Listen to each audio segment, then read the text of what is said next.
பெரியார் இதெல்லாம் பேசியிருக்கார், பெரியார் இப்படிலாம் பேசியிருக்கார், பெரியார் இதையெல்லாம் மக்களுக்கு செஞ்சிருக்கார் அப்படின்னு நல்ல அப்பனுக்கும் ஆத்தாளுக்கும் பிறந்திருந்தா யாராவது வந்து மேடை ஏறி போய் சீமானுக்கு வந்து பதில் சொன்னோமா? சீமான் சொல்லுவாங்க, சீமான் தமிழ்நாட்டில் எல்லாரும் நல்ல அப்பனும் ஆத்தாளுக்கும் தான் பிறந்திருக்கிறாங்க. எல்லாருக்கும் என்ன சந்தேகம் தெரியுமா? நீங்கள் நல்ல அப்பனும் ஆத்தாளுக்கும் பிறந்துக்கிறீங்களான்றது தான் எல்லாருக்குமே ரொம்ப சந்தேகமாக இருக்குது. ஏன் தெரியுமா?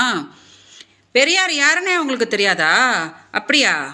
சரி சரி, அவர் யார், தமிழ்நாட்டுக்கு அவர் என்னெல்லாம் பண்ணார் அப்படின்னு பெரியாரிஸ்ட்டுங்க வந்து உங்களுக்கு சொல்லுவாங்க, சரியா? அப்புறம் திராவிட மாடல்ன்றது வந்து திருட்டு மாடலா? சரி, இப்போ நான் உங்ககிட்ட ஒரே ஒரு கேள்வி கேட்குறேன் சீமான்.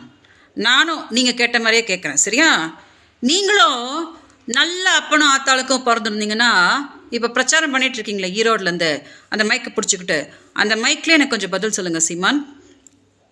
நான் உங்கள் பொண்டாட்டி தானே, நீங்கள் தானே போன வருஷம் வந்தீங்க, நான் மாதம் 50,000 ரூபாய் கொடுத்துட்றேன், திமுககாரங்க முன்னாடிலாம் என்னை வந்து மானத்தை வாங்காத அப்படின்னு சொல்லிட்டு மார்ச்லேருந்து ஆகஸ்ட் வரைக்கும் நீங்கள் தானே என்னோடய வங்கியில் 50,000 ரூபாய்லாம் போட்டிங்க. அப்புறம் நீங்கள் பண்ண டார்ச்சரை தாங்க முடியாமல் தானே நான் வந்து கம்ப்ளைண்ட் கொடுத்தேன். கம்ப்ளைண்ட் கொடுக்க வந்தால் ஆமாம் அவள் என் பொண்டாட்டி தான், நான் பண்ண டார்ச்சர் தாங்க முடியாமல் தான் வந்து கம்ப்ளைண்ட் கொடுத்தா அப்படின்னு சொல்லாமல் உங்கள் பொண்டாட்டியான என்னையவே இப்போ திமுக கூட கோர்த்து விட்டு மேடையாக போய் வந்து திமுககாரன் வந்து அவளை கூட்டிகிட்டு வந்திருக்கான் அப்படின்னு ஒரு கேவலை பிடிச்ச ஒரு வேலையை பண்ணிங்களே. நீங்கள் நல்ல அப்பனும் ஆத்தாளுக்கும் பிறந்திருக்கிறீங்களா? அப்புறம் என்ன சொன்னீங்க? கண்டிப்பாக நான் ஒரு நாள் ஜெயிப்பேன், அப்போ உங்களெல்லாம் உண்டில்லைன்னு ஆக்குவேனா? அப்படியா சீமான்? கிடையவே கிடையாது. இந்த ஜென்மத்தில் நீங்கள் ஜெயிக்க மாட்டீங்க. என்னோட சாபம் உங்களை ஜெயிக்கவே விடாது. இப்போ கூட நினச்சிட்ருக்கீங்களா தொண்டை வத்த கத்த நம்ம வந்து ஜெயிச்சிருவோம் அப்படின்ட்டு? ஒன்றும் கிடையாது.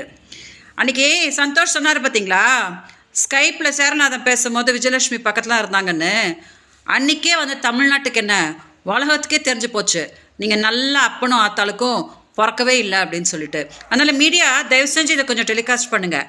சீமான் உறுதியாக இதை கொஞ்சம் பார்க்கணும்.